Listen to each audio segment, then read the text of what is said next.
On the chat today, we have the one and only Graham Vaughn. The thing is, people are accustomed to hearing Graham's voice, but now we get to see and hear.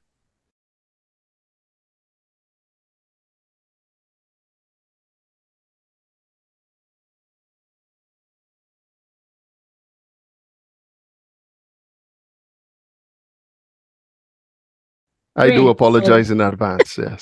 No apology. So welcome, Graham. It is so nice to see you. Thank you. Thank you very much. Good. And the reason that I wanted to chat with you is because I see that you often have a lot of things just begging persons not to park in disabled parking spots. And I love your passion behind it. I know there's a reason for the passion behind it. And I think it's important that your story comes out because, I mean, Graham Vaughn was not born with a challenge, but life happens. So if you can share the story, and then we will come back to these persons who are always parking where they shouldn't park. And I know you have a lot to say about that. So let's start at the beginning. All right. Well, I know that most people may think that the beginning, I will be starting at July 12th, sorry, July 12th, 2018, when my accident occurred. But I'm going to start before that because I think it's important to understand that when we discuss the issues I'm talking about, there is a perspective that you can have regardless of your condition. And therefore, I'm going to start by saying that long before anything happened to me, I respected the disabled places, not because I knew it, not because, he who feels it knows it, but because I had decided that I looked on at the people struggling with things that I didn't have to deal with. And I had decided I was not going to add anything to that. If there's a space there for them, I'm strong enough, I'm healthy enough. I mean, in my young days, I cannot ever remember doing it, but I will not swear that I never did it in my very young days when I very first started driving. But more than 15, 20 years now, it's been that I have seen them. I know for a fact I have seen them, I've seen the space, and I declared, no, this is not for me. I'm going to leave it for who it belongs to. And the reason for that, as I said, I decided I was not going to make anybody's life any harder than it needed to be. And I think that stems from my Christian perspective. It really comes from the fact that as far as I'm concerned, I am a representative of God here on earth. And despite the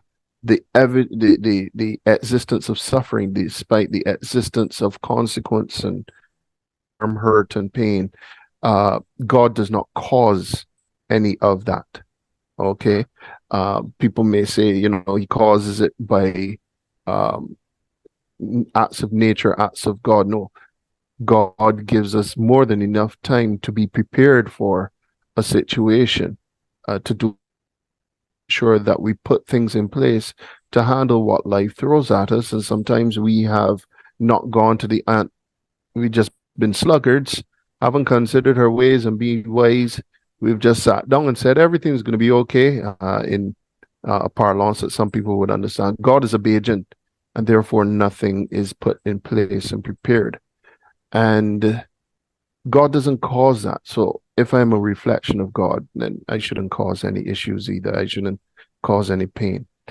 And this truly, the whole thing of being prepared now speaks to, let's segue into the accident where I have to say, and I keep saying I'm writing a book and people are going to be disappointed because July 12th is going to be 5 years and the book isn't out yet. But I am working on it. And the biggest thing I think that comes out of this for me, God speaking to me and showing me things out of this situation, is that He had it well in hand and well set things up years before this happened. I mean, people might think that He set things up in my lifetime. No, He set things up in my parents' grandparents' lifetimes that have come down to benefit me at this moment. And I have literally gotten to see God work out the passage that says, I will show favor to the thousandth generation of them that love me.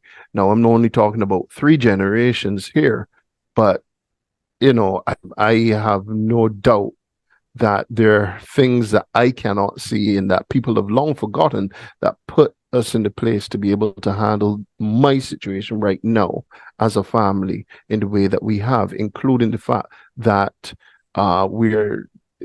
my grandparents raised their children to be Christians, raised their children to follow Christ, to learn about God and to love Him.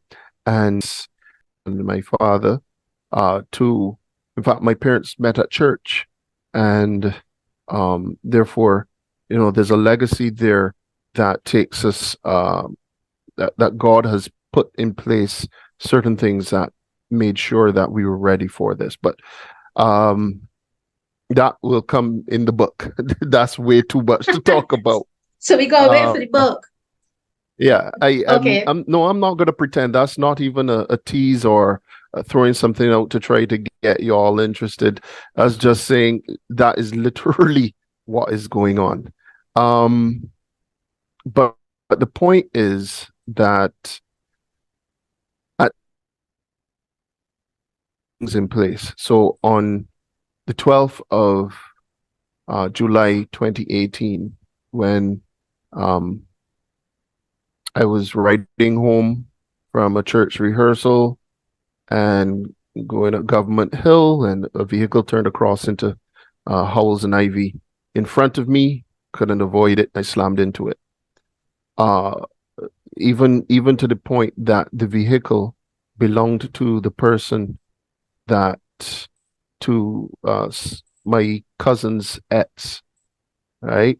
Her new boyfriend was driving it, and my cousin's ex, when she came down from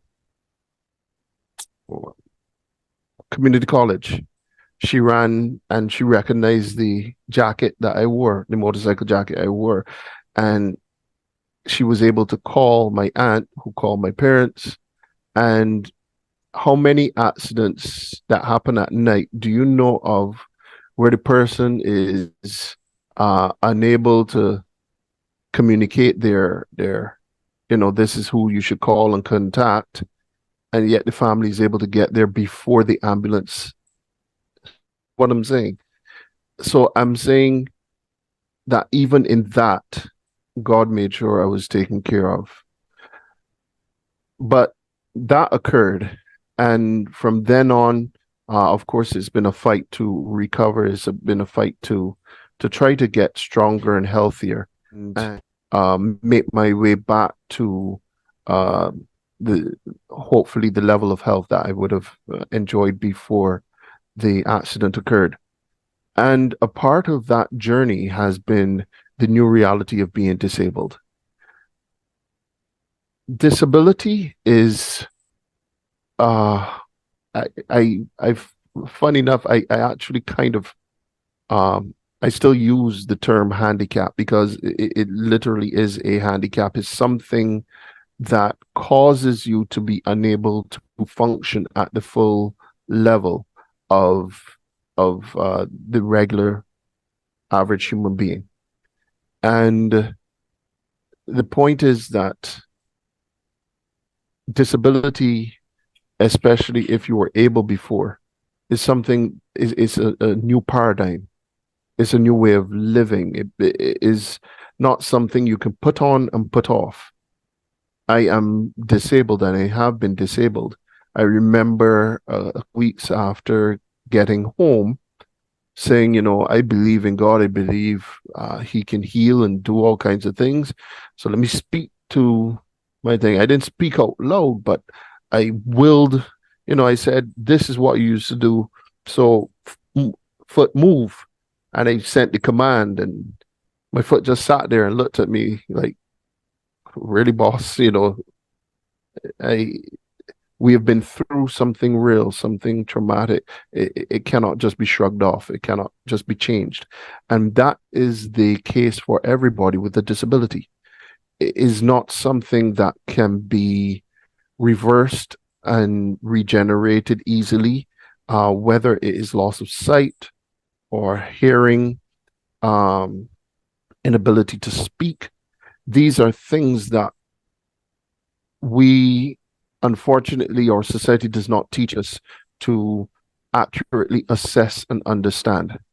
And therefore, we behave as though these things, you just either fooling wrong, or especially in cases where the disability is what we call invisible. So the assumption tends to be you're not, this isn't really you, because like it isn't happening to me. You should be like me. And therefore, I don't see what's the problem if I come and park here. I don't see what's the problem if I do this or do that. You shouldn't have any reason to be annoyed at me and angry at me. My mother sent me a video. I went to England in 2021 to get reconstructive surgery, to change up some things that went awry. And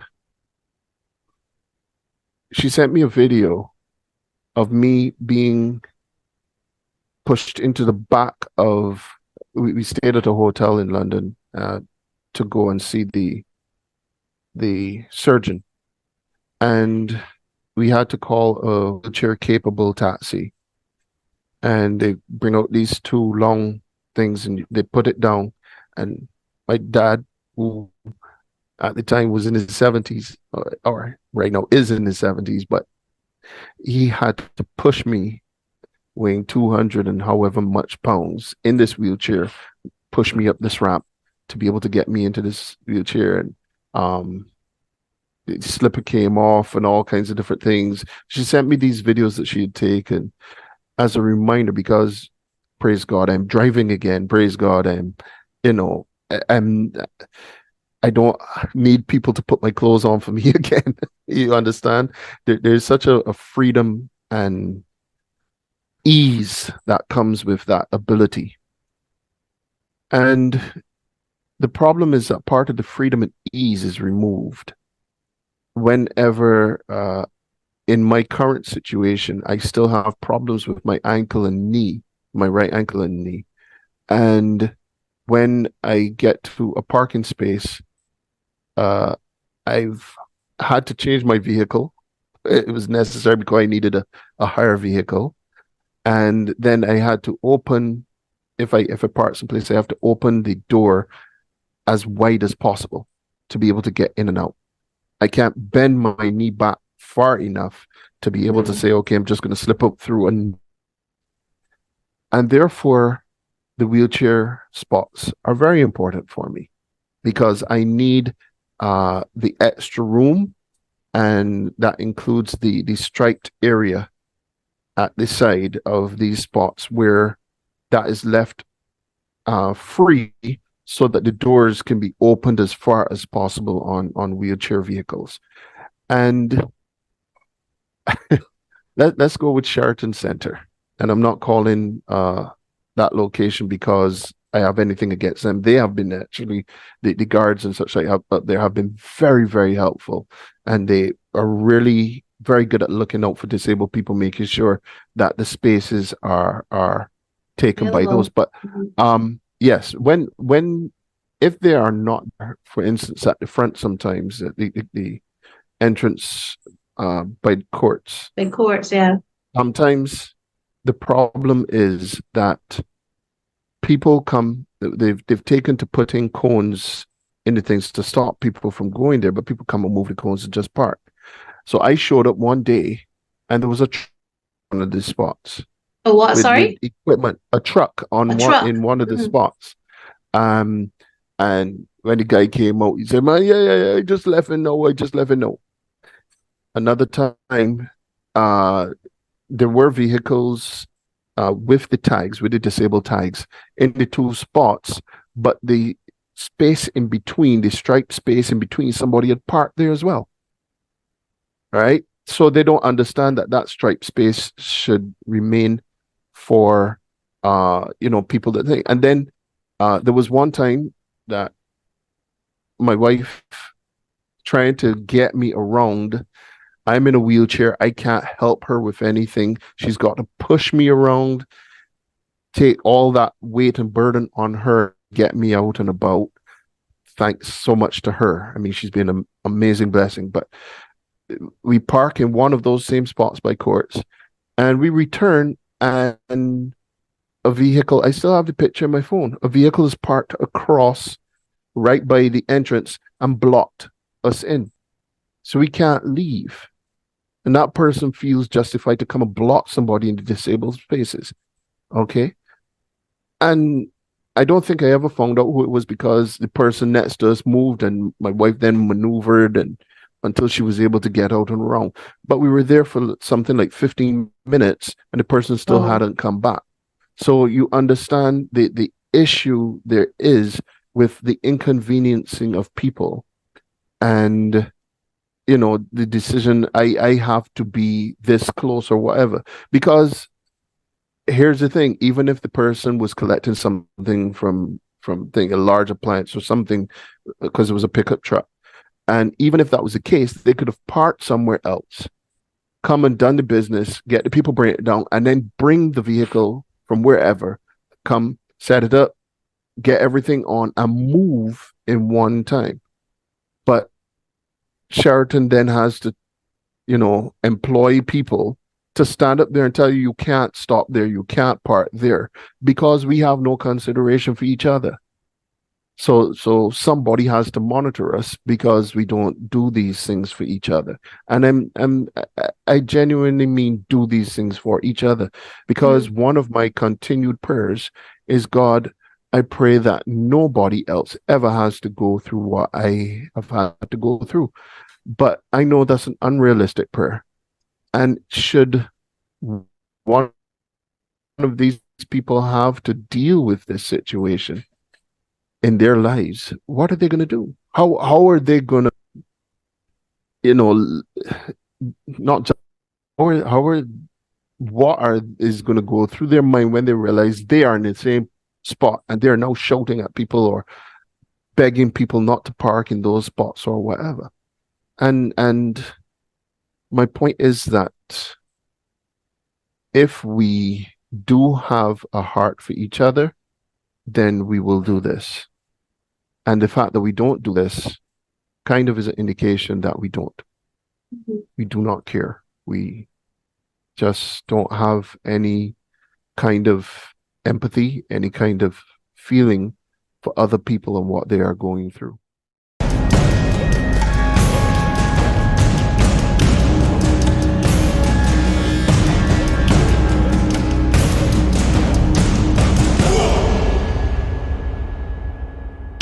So thank you for joining us today on the chat. And if you like our videos, subscribe to our channel so that you can receive that alert once we've posted another one to share with you. Until then, Perry out.